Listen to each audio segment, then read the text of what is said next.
trazer o destaque que eu comentei no começo do programa sobre o estudante de medicina que foi morto por policiais militares com um tiro a queima-roupa. A cena toda foi gravada por imagens de câmeras de segurança. Os 2 agentes foram afastados. A Isabela Mota está aqui no estúdio da Band News FM e traz detalhes para a gente. Boa tarde, Isabela.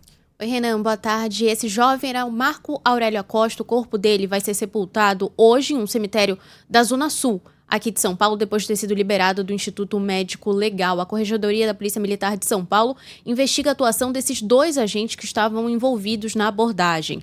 Nas imagens de câmera de segurança, um dos PMs atira queima-roupa contra esse estudante de medicina em um hotel na capital paulista. O jovem de 22 anos não resistiu ao ferimento da bala. Esse caso aconteceu na madrugada de ontem. Segundo a Secretaria de Segurança Pública de São Paulo, os policiais militares estavam em patrulhamento e o homem teria golpeado a viatura policial e tentado fugir. A gente não tem informações de que tipo de golpe, se teria sido um chute.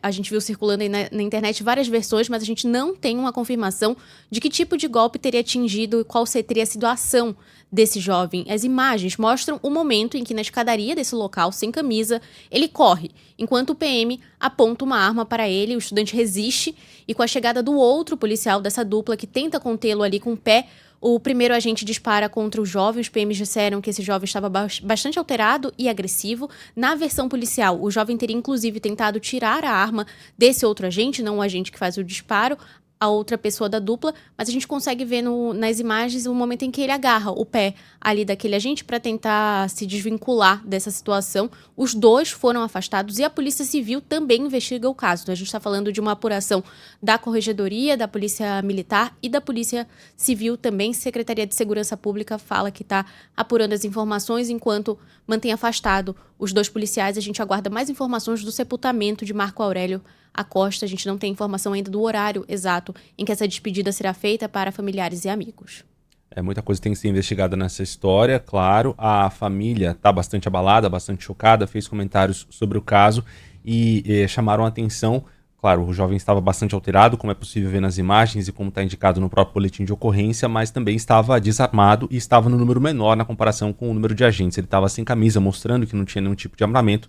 E houve uma crítica também do uso da força, não o uso progressivo da força, mas sim já com a arma em punho e direcionada para uma parte vital do corpo de uma pessoa, né, para o tronco, que acabou resultando na morte desse rapaz. Obrigado, viu, Isabela? Um ponto importante dessa história toda, Adriana, Ju, quem nos acompanha aqui no Entre Nós, é o uso das câmeras corporais que podem ser usadas nessa investigação. Inclusive, nas imagens é possível ver as câmeras corporais presas aos uniformes dos policiais e o equipamento piscando ali, indicando que está ligado, que pode ser acionado. Agora, o Supremo Tribunal Federal deu um prazo de 5 dias para que o governo de São Paulo preste esclarecimentos sobre o uso dessas câmeras corporais, aquelas novas câmeras adquiridas pelo Estado. O presidente da Corte, Luiz Roberto Barroso, pediu para que a gestão Tarcísio detalhe como será feito o acionamento automático dos dispositivos em caso de registro sonoro de tiros. Em setembro, a Polícia Militar de São Paulo assinou um contrato para aquisição de 12 mil novos equipamentos. Nessas câmeras, os policiais ficam responsáveis por gravar ou não uma ocorrência. Eles é que decidem se acionam ou não. Barroso alegou que as informações prestadas são insuficientes para o adequado monitoramento dos compromissos assumidos. Entre os pedidos do magistrado está a necessidade de que o governo comprove a efetividade do sistema. A decisão do Supremo responde a uma ação da Defensoria Pública do Estado de São Paulo. Sobre esse assunto ainda, Renan e Ju, as câmeras corporais na farda do policial, pelo bem da verdade, pelo bem dos fatos, elas são essenciais. E esse caso do estudante de medicina mostra isso para a gente, porque claro, tem que ser questionado se houve o preparo adequado dos policiais, Ju e Renan, se eles de fato, se eles agiram da forma adequada, porque acabaram atirando e mataram o rapaz, quando poderiam ter dado um tiro em outra parte do corpo, enfim, imobilizado ele de outra forma. Agora, de qualquer forma, essas imagens também vão mostrar que o jovem estava totalmente alterado, que os policiais se viram numa situação de estresse grande e que o jovem, de fato, tentou enfrentar os policiais. Então, assim, não há como questionar que é isso que aconteceu, porque está aí mostrado. As câmeras mostram o que os policiais fizeram, se houve um despreparo, se houve uma precipitação, se eles agiram incorretamente, está provado, mas também está provado que o jovem estava alterado e que o jovem provocou uma situação que o colocou numa situação de perigo. Então, para um lado e para o outro, esse é o meu ponto, sabe, Ju e Renan? Para um lado e para o outro, as câmeras servem para ajudar pelo bem dos fatos e de esclarecer o que aconteceu.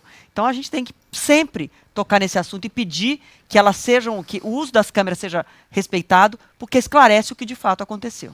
E o ponto central dessas câmeras corporais, das novas que foram compradas, e a gente falou muito disso em setembro, e não à toa o STF entrou em jogo provocado por essas organizações, pela Defensoria Pública e também por outras organizações que trabalham com direitos humanos, é porque colocava, esses novos equipamentos colocavam na mão dos policiais, na mão mesmo, literalmente, a decisão por acionar ou não os equipamentos. E a gente vê numa situação crítica como essa, uma situação bastante crítica, difícil, em que os policiais precisavam conter o rapaz e tomar um tipo de decisão, além disso, precisariam também pensar se acionariam ou não, se daria tempo ou não de acionar a câmera. Então, entre o policial se defender e acionar a câmera, o que ele escolhe? Esse é um dos pontos, essa é uma das críticas feitas justamente a partir da compra desses novos equipamentos, dessas novas câmeras.